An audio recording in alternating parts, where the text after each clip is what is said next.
Sometimes he would become very angry and say, you must increase book distribution. If you don't increase book distribution, then I will no longer translate. Then I won't stay here. He would push to get out the books.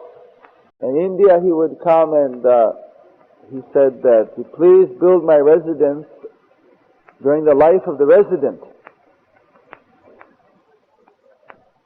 But we were so incapable that we could not achieve.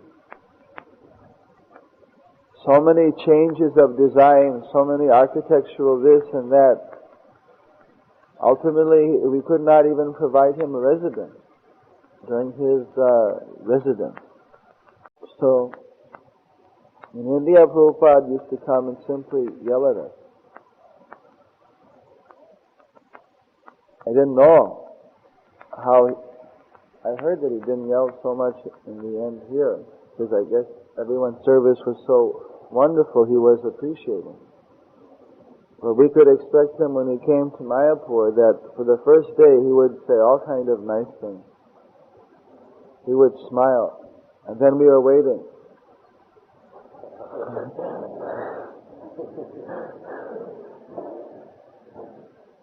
What thing would tick off? What thing would initiate the severe criticism which would extend for the next 2 months or 1 month of his stay without cessation? He'd be walking around and he'd go into the kitchen, and the kitchen had been scrubbed spotless. On the step there was some cement had fallen from plastering. So it appeared to be like a piece of dirt, but actually it was just cement on top of the colored cement. Prabhupada was walking, suddenly he would spot it. What is that dirt? You cannot see, are you blind? This is like washing the coal. Wash, wash, always more black. You are still not cleaning. Although I'm standing here, immediately you start to cement, it doesn't come off. Just see. The sweepings of the sugarcane spittings had been swept right by the boga sugarcane. Prabhupada, he called the Indians, said they were standing by.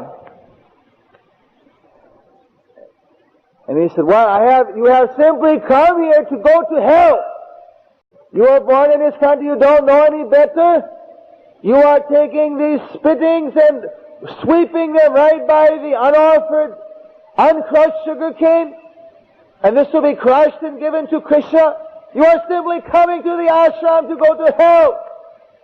Then some grihastha devotee, there was some little 2-year-old kid going by with a sugar cane, immediately goes and starts to grab the sugar cane from the kid. Then Prabhupada said, oh, now you have become the coach. Now you have become the expert. I am yelling at you, now you're going and grabbing the candy from the baby. Simply rascaled them.